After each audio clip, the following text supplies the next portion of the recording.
that's as enduring as time, brings forth a collection that hold in its soul the reflection of the time gone by, presenting us the reflection of time by Birdi Chand Ghanshyam Das Jewellers. ये है TV 18 और आप देख रहे हैं CNBC आवाज। Presented by RR Kabil, wire नहीं भारत की नब्ज हैं हम। Powered by NBCC, Associate Sponsor RR Parkin, Prayag Sanitary Ware in Sinks and CommonFloor.com, Home Loan Partner LIC Housing.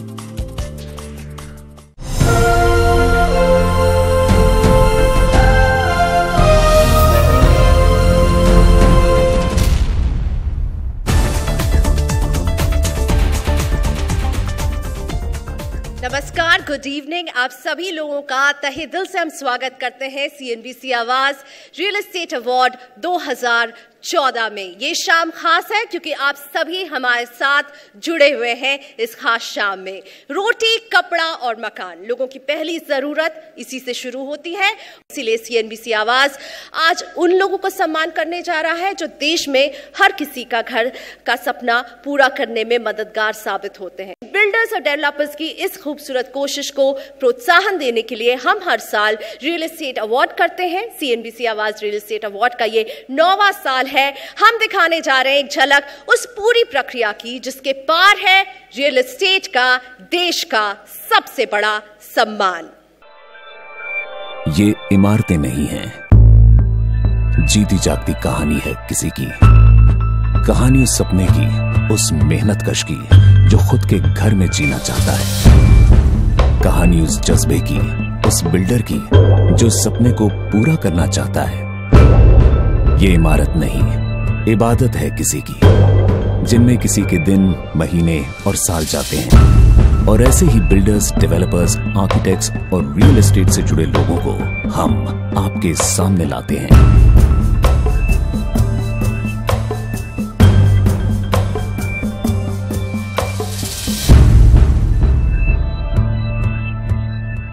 Welcome to RR Kabil presents CNBC Awaaz Real Estate Awards 2014। 9 सालों में CNBC आवाज की इस ईमानदार कोशिश को ग्राहकों और रियल एस्टेट इंडस्ट्री के लोगों ने तहे दिल से सराहा है और आज की ये शाम उन्हीं लोगों को सम्मानित करने के लिए है।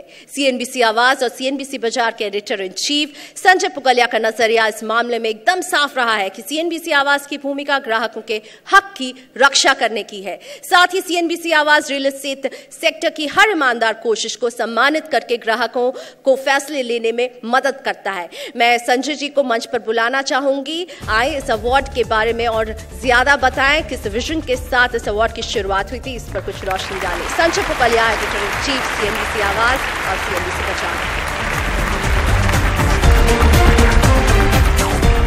आज के हमारे आदरणीय मुख्य अतिथि M वेंकैया नायडू जी, 2 विभाग हैं, संसदीय कार्य, अर्बन डेवलपमेंट, हाउसिंग और पॉवर्टी एलिविएशन।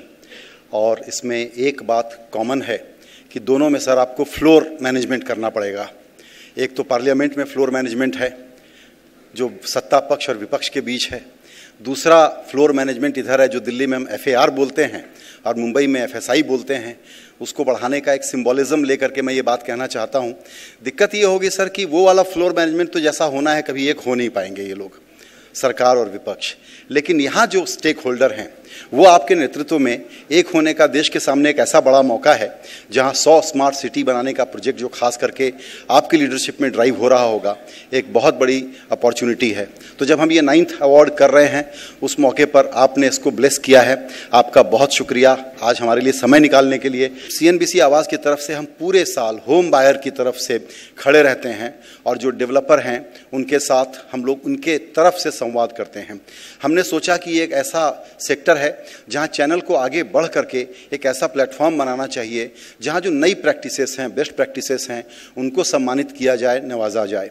और आजकल की अच्छी बात यह है कि पिछले बरस के हमारे अवार्ड जो हैं उसमें दूसरे शहरों के, बॉम्बे दिल्ली की बात छोड़ दें, दूसरे शहरों के नए प्लेयर्स को अवार्ड देने में ज्यूरी ज़्यादा आगे रहती है। यही कहते हुए मैं आपका फिर से धन्यवाद देना चाहूँगा और आपको आमंत्रित करना चाहूँगा। नमस्कार। शुक्रिया संजय जी। और अब मैं बुलाना चाहूंगी राम रतन ग्रुप के प्रेसिडेंट श्री गोपाल काबरा जी को।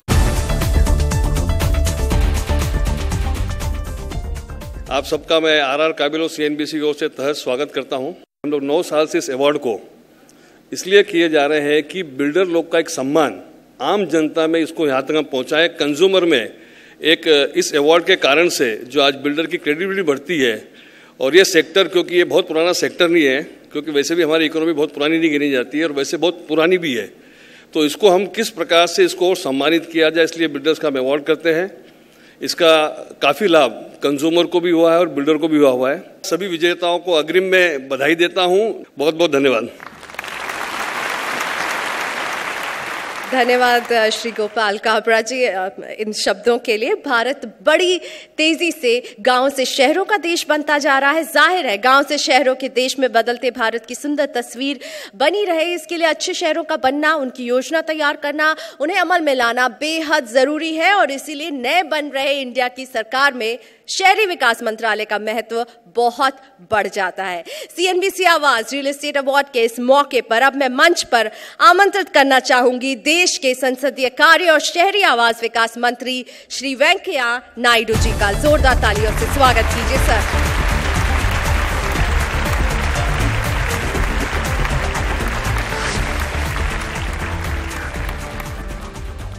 We are given a commitment for housing for all by 2022. It's not an easy thing, but we have the confidence because of you people who are all engaged in this construction activity and we are all doing your great service to the nation of creating houses. So there is a talk of recently about real estate regulation bill. So some people started asking me, sir, on one side you are saying less government and more governance, and you are also trying to bring more and more regulations. It will be simple regulation only, it will not be strangulation, I can assure you. Regulation जरूरी है, even road में जाते समय भी one way traffic का regulation भी जरूरी है, नहीं तो एक्सीडेंट होगा। इसलिए ये भी उतना ही होगा। अदरवाइज हमारा मेन पर्पस है to encourage the real estate sector, to motivate them to go for massive housing, to take care of the problems of the people. This work cannot be done by government alone unless public-private sector also join together. The second point I want to impress upon you is this government believes in PPP model. PPP means public-private partnership. Who is private? You people are all private.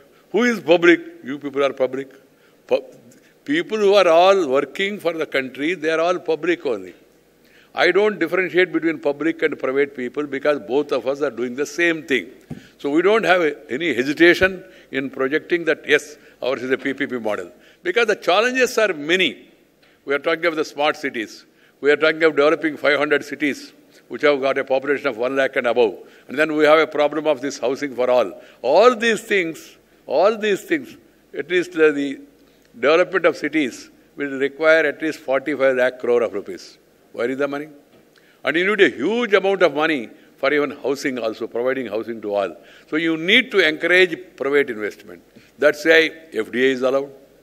That's why even the norms have been liberalized. And then certain concessions were announced in income tax. Relief has been given, whoever is investing in the housing.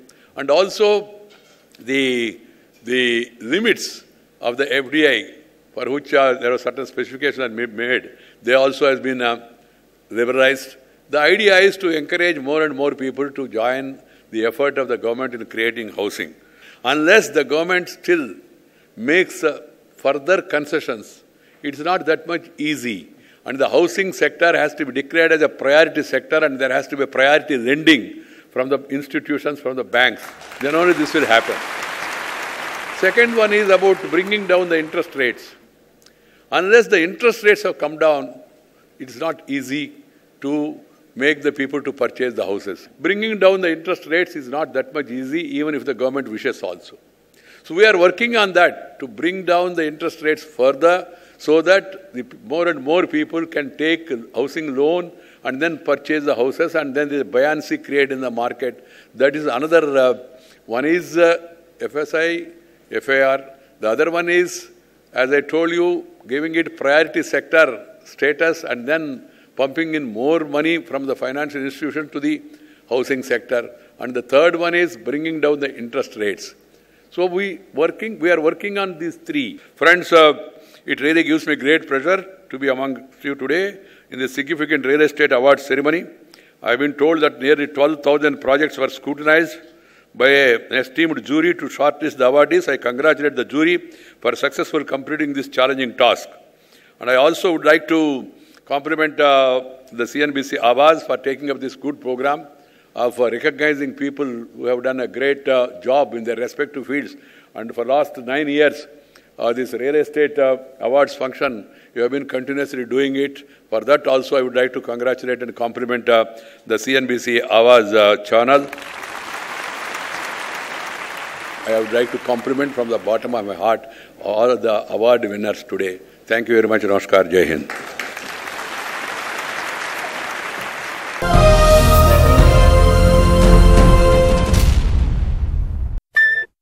Neo मेरे लाल, योगा का योग है boss. Ready CD and go, तीनों एक